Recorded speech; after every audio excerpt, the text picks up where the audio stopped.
အားလုံးပဲမင်္ဂလာပါ Grade 12 Biology ရဲ့အခန်းကအပိုင်း2ကလေးကနေကြိုဆိုလိုက်ပါတယ်ဒီအပိုင်းလေးကတော့ကျောင်းသုံးစာအုပ်စာမျက်နှာနံပါတ်80မှာရှိပါတယ်เนาะ 5.2 ဖြစ်ပြီးတော့ Plant Growth and Development အကြောင်းမှာအပင်ရဲ့ကြီးထွားမှုနဲ့ဖွံ့ဖြိုးတိုးတက်မှုအကြောင်းဖြစ်ပါတယ် Lesson Objective အနေနဲ့ကတော့အပင်ကြီးထွားဖွံ့ဖြိုးဖို့အတွက်အပင်မှာရှိတဲ့အမျိုးမျိုးသော tissue အမျိုးအစားတွေကိုလေ့လာမှတ်သားမိစေဖို့ရဲ့အပင်ကြီးထွားမှုအပေါ်မှာတက်ရောက်မှုရှိတဲ့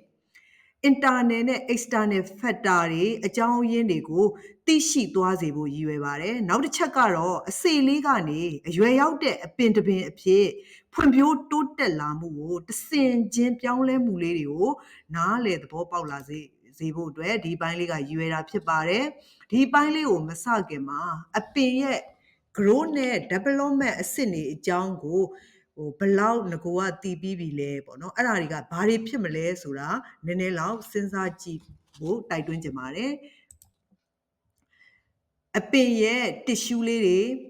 အပင်မှာရှိတဲ့ photosynthesis ဖြစ်စဉ်တွေ respiration ဖြစ်စဉ်တွေနောက်မြေကြီးထဲမှာရှိတဲ့ mineral nutrition ဖြစ်စဉ်တွေနောက် transpiration ဖြစ်စဉ်လေးတွေငငယ်ကတည်ပြီးသားအကြောင်းအရာလေးတွေကိုပြန်ပြီးတော့စဉ်းစားကြည့်စေချင်ပါတယ်Plant Growth and Development ကိုဒီ year 12ရဲ့ 5.2 အပိုင်းအနေနဲ့ကတော့စပြီးတော့မိတ်ဆက်ပြီးပြောချင်တာကအပင်မှာ tissue အမျိုးအစားတွေကအမျိုးမျိုးရှိကြတယ်။အပင်ကိုယ်တဲ့တစ်ခုလုံးနေရာအနှံ့မှာသူ့နေရာနဲ့သူအတိအကျနေရာယူထားကြပြီးတော့အဲ့ tissue အမျိုးအစားတွေကတော့အပင်ကိုယ်တဲ့တနေရာနဲ့တနေရာအမျိုးအစားတွေတော့မတူကြပါဘူး။အဲ့ tissue တွေကြီးထွားမှုနဲ့ဖွံ့ဖြိုးမှုတွေမှာမတူညီတဲ့ structure နဲ့ function structure တွေနဲ့ function တွေနဲ့ဆိုင်တဲ့ accept ပေါ့နော်တွင်ပြင်လက္ခဏာတွေအဲ့ဒါတွေကိုပုံစံမျိုးစုံရှိကြတယ်ဆိုတာပြောချင်တာပါ functional ဆိုတာကတော့ development အပိုင်းဖြစ်ပြီးတော့ structure တွေကတော့ growth နဲ့ဆိုင်ပါတယ် growth ဆိုတာ site ကြီးလာတာကိုဆိုလိုချင်တာပါဥပမာပြောရရင်အပင်ကိုယ်ထဲမှာဆဲအရေအတွက်တွေများတယ်ဆိုလို့ရှိရင်လည်း site ကကြီးမှာပဲအဲ့ဒါ site ကြီးလာတဲ့အတွက် grow ဖြစ်တယ်လို့ခေါ်မယ်ဆဲတွေရဲ့အရွယ်အစားကကြီးလွန်းနေတယ်ဆိုလို့ရှိရင်လည်း grow ဖြစ်မှာပါပဲ development ဖြစ်စဉ်မှာကတော့သူက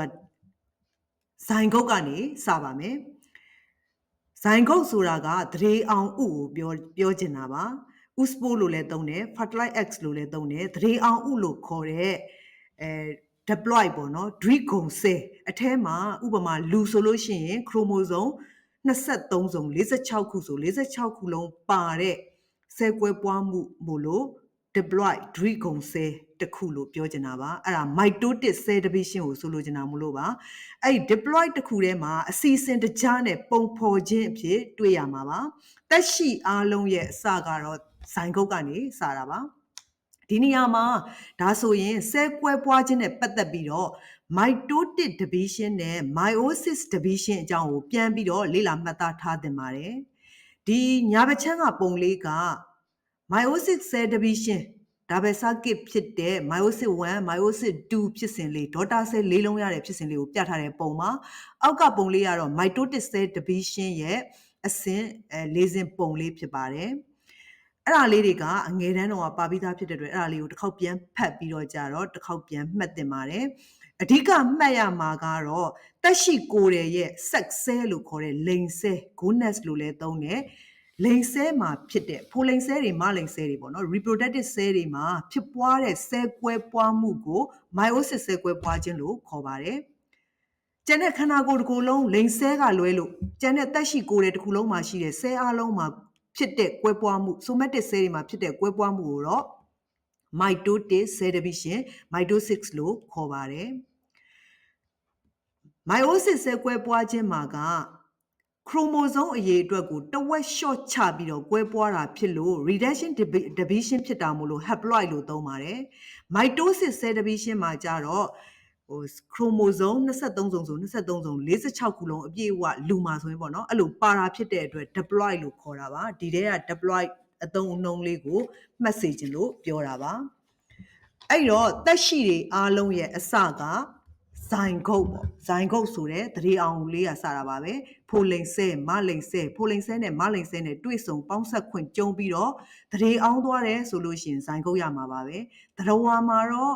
ဖိုလိန်ဆဲဆိုရင် span ပေါ့မလိန်ဆဲဆိုလို့ရှိရင်တော့ h or over h လို့လည်းခေါ်တယ် over လို့လည်းသုံးတယ်သူတို့နှစ်ခုတွေ့ဆုံပေါင်းဆက်ပြီးတော့ကြတော့တရေအောင်တယ်ဆိုလို့ရှိရင်ဇိုင်ကုတ်ရပါမယ်အခုကတော့အပင်ဆိုတော့အပင်မှာအန်တာတွေကပိုလန်ထဲမှာဖိုလိန်ဆဲရှိမယ် microspore လို့သုံးတယ် ovary တွေက ovule ထဲမှာတော့မလိန်ဆဲရှိမယ်သူ့ကိုတော့ megaspore လို့သုံးတယ်အဲ့နှစ်ခုစုံကြပြီးတော့ fertilize x တရေအောင်ဥရတယ်ဆိုလို့ရှိရင်ဒါဇိုင်ကုတ်စမယ်ဇိုင်ကုတ်ရမယ်အဲ့တော့အဲ့ဒါလေးကဇိုင်ကုတ်ကိုဆိုလိုချင်တာပါ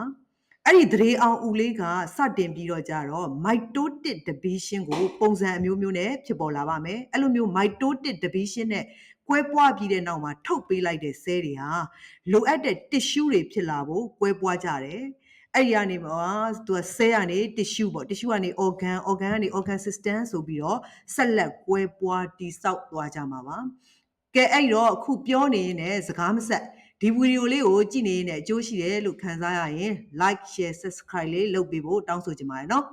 အခုတော့အနှစ်ချုပ်အနေနဲ့ growth ရဲ့ definition လေးကိုမှတ်လိုက်ကြရအောင်ပါgrowth ဆိုတာကတော့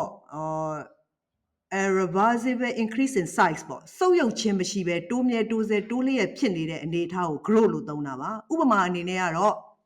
အစိတ်ကနေအပင်ပေါက်ဘဝ seedly လို့ခေါ်တဲ့အပင်ပေါက်ဘဝလေးရလာသည့်ထိ